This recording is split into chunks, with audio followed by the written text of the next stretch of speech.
I think it's a mistake for people to think Juneteenth is only a representation of a black holiday. I think that's a mistake. Because if you look at it from the context of the America that we believe America can be, America was not truly independent until the true independence of all of its people had arrived. So I would propose that the true Independence Day was not us leaving another country as a nation, but us being independent and free people inside of the nation, all of us. That is your true independence, because that is the great experiment and the great potential of the United States of America, freedom.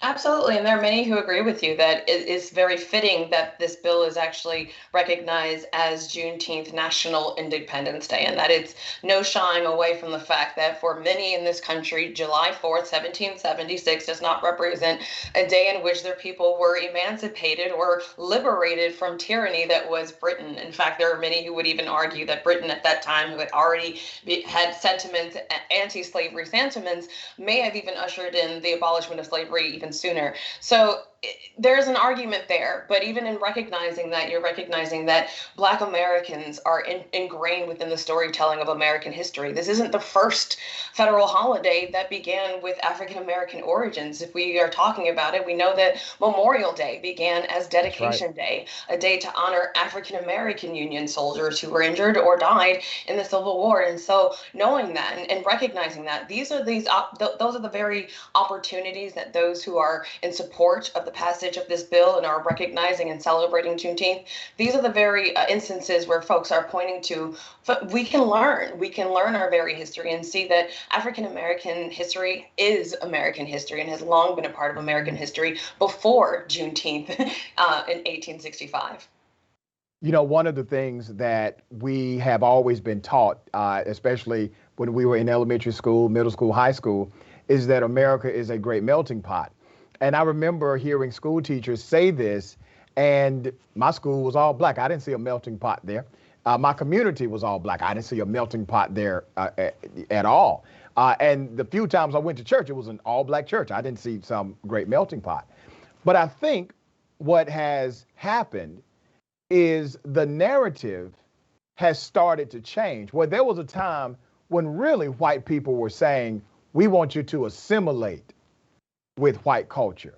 We don't want to be a melting pot. We want to sell the melting pot story, but we don't want to really be a melting pot. We don't want to lose our identity. We want you to assimilate and be like us in order to coexist in this country. And now you have loads of black people, brown people, and even woke white people who are saying, wait a minute, we should celebrate these differences and look at something as what we would think is simple, like hairstyle. You're just now getting laws passed that say you can't fire a black person for having a black person hairstyle. Like, damn, we're just getting to that. Absolutely. In fact, you're absolutely right. In fact, in a couple of days, it will be Crown Day, which is the recognizing when the first state, California, passed legislation that made it a crime or made it against the law to discriminate against applicants based on their natural hair texture or hairstyle, or styles that are largely linked to and associated with ethnic backgrounds, culture, or race. And so even today, there's still only 14 states that recognize this legislation. And you're absolutely right. And these are the types of opportunities that people of all backgrounds, all faiths, and all regions are even talking about. This is an opportunity for us to address directly that talking about race isn't racist. Similarly to, we're seeing efforts to challenge the very notion of talking about the real history of the United States and of race and of slavery and of institutional racism in this country through the efforts across the country, and particularly in red states, to ban critical race theory. And so even though we can see, and most data and most research will show you, isn't very widely implemented in public schools across the country. So it's largely a gesture, another symbolic gesture, but this time on the conservative side, to pander to those who aren't ready to reconcile with what Juneteenth and what other holidays could potentially recognize is the real history of the United States. The real history of the United States, the real history of the U.S. You're right, critical race theory, not really taught in K through 12 education. The truth is, madam, it's not even taught in many colleges. I'm a college professor. You have to get to the master's or doctoral level before I would even talk to you about critical race theory. It is an advanced theoretical framework. You need to have some qualitative research behind you for you to even understand how to utilize it properly as a historical analytical tool so that you can start doing research. It really is a way for you to research historical norms and how those biases played into certain outcomes. That's not being taught to fifth graders. But once again, the trick was to say this is the great evil. And I had to ask this question to a conservative guy on my show a few days ago. I said, listen, man, the critical race theory construct has been around since the 70s. Some people say it actually started in the 60s, but we know for sure it's been around since the 70s. All of a sudden, after Donald Trump said something about it, it has become the number one evil that Republicans say must be eradicated. Sister, they have got to see what's happening here. How can they be that gullible? It just plays into the fears that we see of Americans all across the country, of the browning and blackening of this country. It speaks to the notion that we see even where there are still conspiracy theories that somehow later this summer, the former, and I am stressing former president of the United States, Donald Trump, will somehow be reinstated. The same way that we see these very fringe and just bombastic ideologies allowed to perpetuate within conservative institutions and even within the electorate is because it works for Republicans, it works for conservatives at that moment to pander to them. And right now, you need that straw man. You need something to vilify, whether it be the immigrant population. We see every holiday season, we see every downtime in a news cycle, unfortunately for us, where we're always talking about a caravan of immigrants. You need that straw man. You need that person to be able to gang up on and build up on, but also you need that element of fear to keep your constituents, to keep your base, to keep your people scared of whatever boogeyman you want to set for them. And in this instance, it's exactly what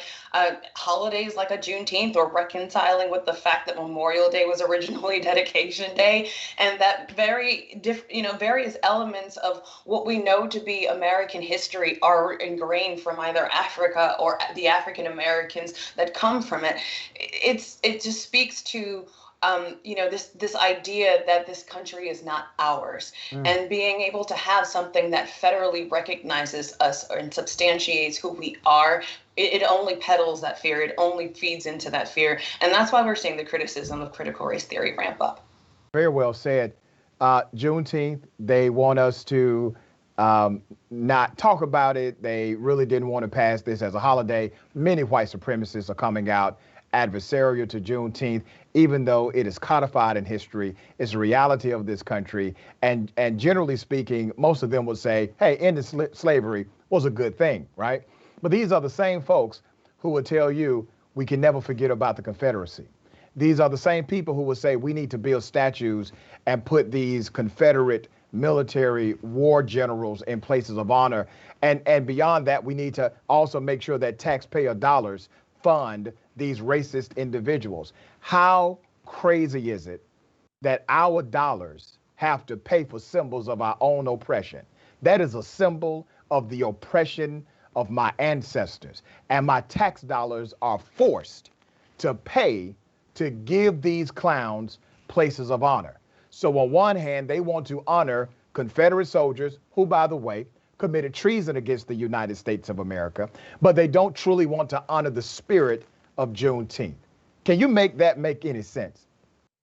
It doesn't make sense. I mean, in fact, for a party, for conservative institutions, for communities of people who are adamant on wanting you to believe they are not racist, they seem to be very vocal in expressing their opposition to the very things that celebrate breaking from racist traditions in this country. So when you see conservatives stepping forward to say, why should we recognize Juneteenth as opposed to July 4th?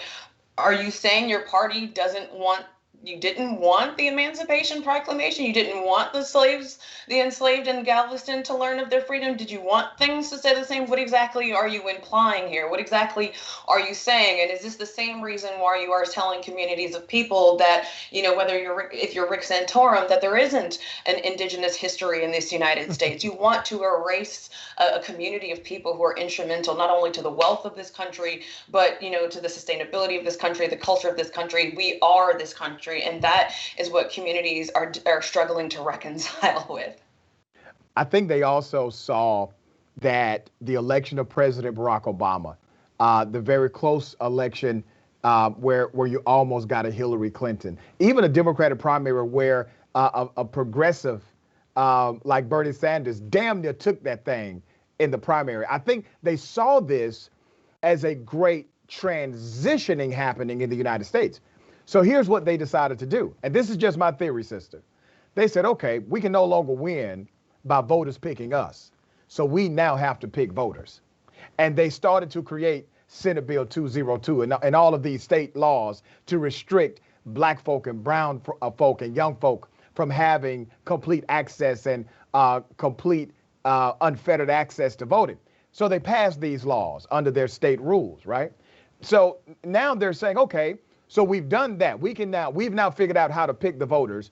Let's also make sure we put people in places, judges, election directors. We put people in places who will overturn results if it comes down to it. So they have that assault happening as well. Thirdly, here's what they've done. They're now saying we are going to stop true history being taught to K through 12 students because we don't want that generation to rise up and then judge what we did wrong. So we are going to give them a false narrative in their education. We are going to make this a 1950s styles propaganda-like educational format to where America is right and everything else is wrong.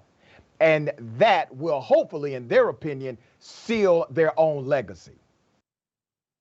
Absolutely. And it's not, the sad thing about it, though, is that it's nothing new. We see this whenever there is a threat or are concerns about a particular electorate's impact on incoming or upcoming national or even local and state elections. I mean, we saw the pushback against the instruction and implementation of Tejano and Chicano education in California, in Arizona. We saw that at the same time that we are seeing anti-immigrant rhetoric being peddled by conservative leaders as well as conservative media.